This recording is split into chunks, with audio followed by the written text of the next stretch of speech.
आंदोलन एक ऐसा शब्द जिससे तमाम हुकूमतें घबराती भी रही और कुचलने से कतराई भी नहीं।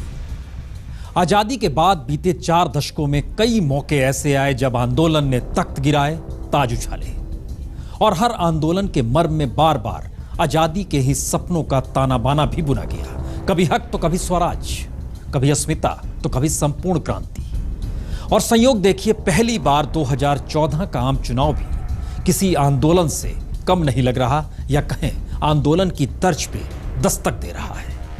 तो देश की नई पहचान है आंदोलन। ये क्रांति है मित्रों, और संपूर्ण क्रांति है।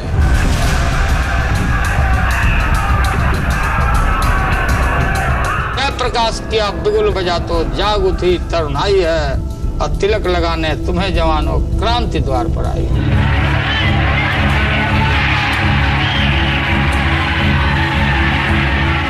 एक 74 बरस का बूढ़ा अपनी कांपती थरथराती आवाज में सड़कों पे सच बोलता हुआ निकल पड़ा है। बोलो, मानते हो जयप्रकाश का आदेश? लगभग 50,000 लड़के कहां से चलाए, हम लोग आश्चर्यचकित थे। आवाज उठाना नितांत आवश्यक था और स्वाभाविक भी था। सक्रिय बनकर कार्यवाही करने का समय आ गया है। हमला हम पर जो भी होगा, हाथ हमारा नहीं उठेगा।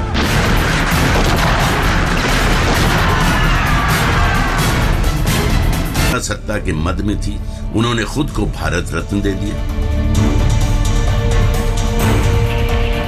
संवैधानिक संस्थानों की गरिमा खत्म हो रही थी, चापलूसों की भरमार सरकार में हो चली थी। ऐसे में जन आक्रोश उफान पर था। आम लोगों में नेताओं को लेकर नफरत पल रही थी। एक छटपटाहट भरी बेचैनी आम जनता के दिलों में सुलग रही थी।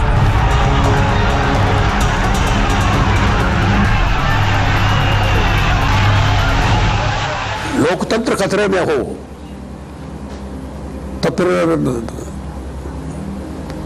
व्यवस्था कैसी होगी,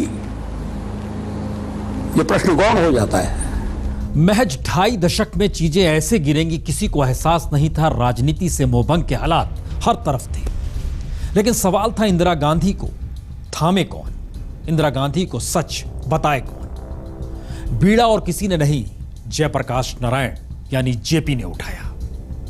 जेपी नेहरू को बड़ा भाई मानते थे, इंदिरा गांधी को भतीजी, लेकिन सवाल देश का था, ढहते संवैधानिक संस्थानों का था। सत्ता के मद में खोई इंदिरा गांधी को लेकर देश बिगड़ती व्यवस्था लगातार झेल रहा था। तो फिर जेपी ने तय किया वो इंदिरा गांधी को पत्र लिखेंगे।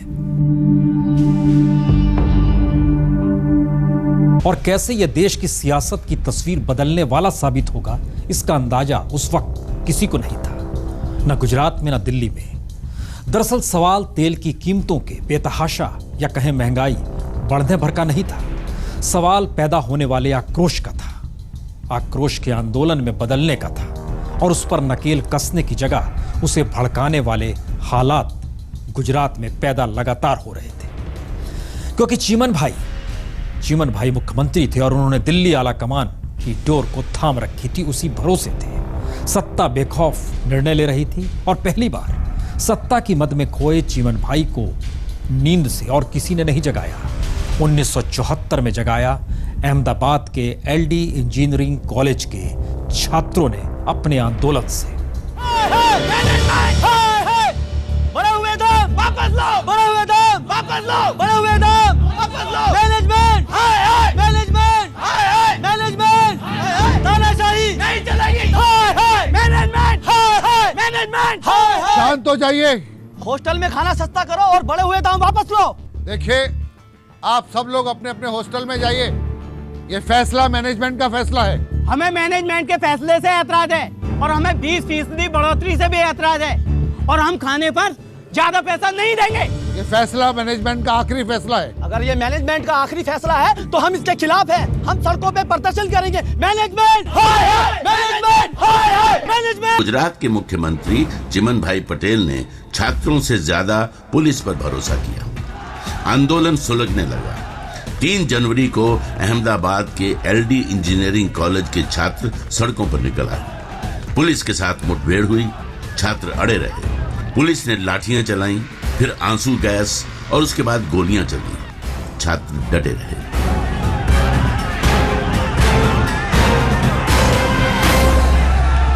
तत्कालीन सरकार कांग्रेस की, चिमन भाई की सरकार ने विद्यार्थियों पर गोलियां चलाई और काफी विद्यार्थी मारे गए। लगभग पूरे आंदोलन में जहां तक मुझे स्मरण है 100 से भी ज्यादा विद्यार्थी और युवक आंदोलनकारी मारे गए निर्दोष।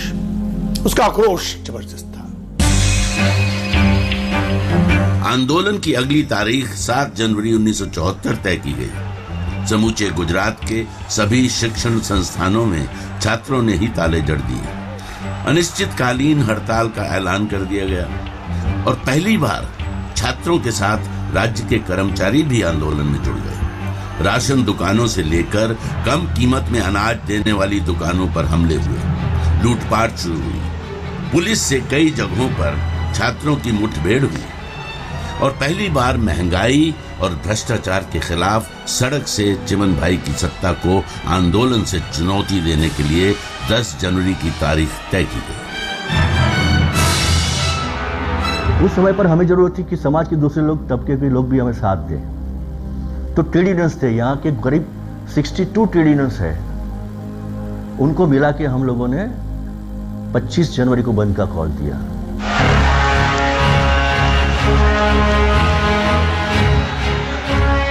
देखते देखते गुजरात का हर तबका आंदोलन के लिए कमर कसने लगा।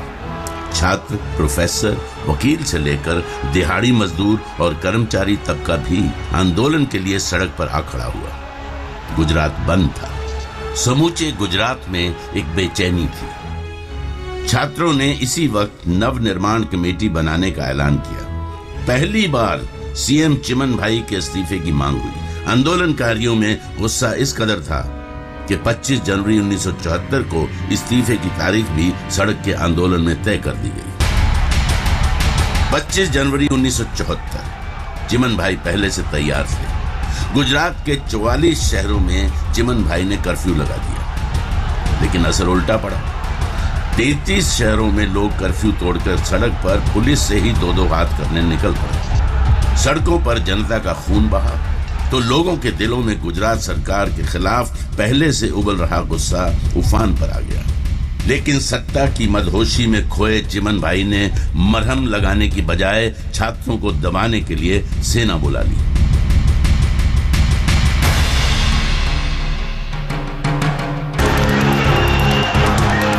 आंदोलन ने राजनीति को भी अंदर से डिगा दिया। 167 विधायकों वाली गुजरात विधानसभा में कांग्रेस के 140 विधायक थे, लेकिन आंदोलन का उग्र रूप देख विधायक टूटने लगे। कांग्रेस O के नेता मोरारजी देसाई आंदोलन के साथ खड़े हो गए। दिल्ली में बैठी इंदिरा गांधी के हाथ पांव फूलने लगे। गुजरात की बहुमत वाली सत्ता हाथ से जाती दिखाई देने लगी। देश से लिया, देश को दिया, चले गए।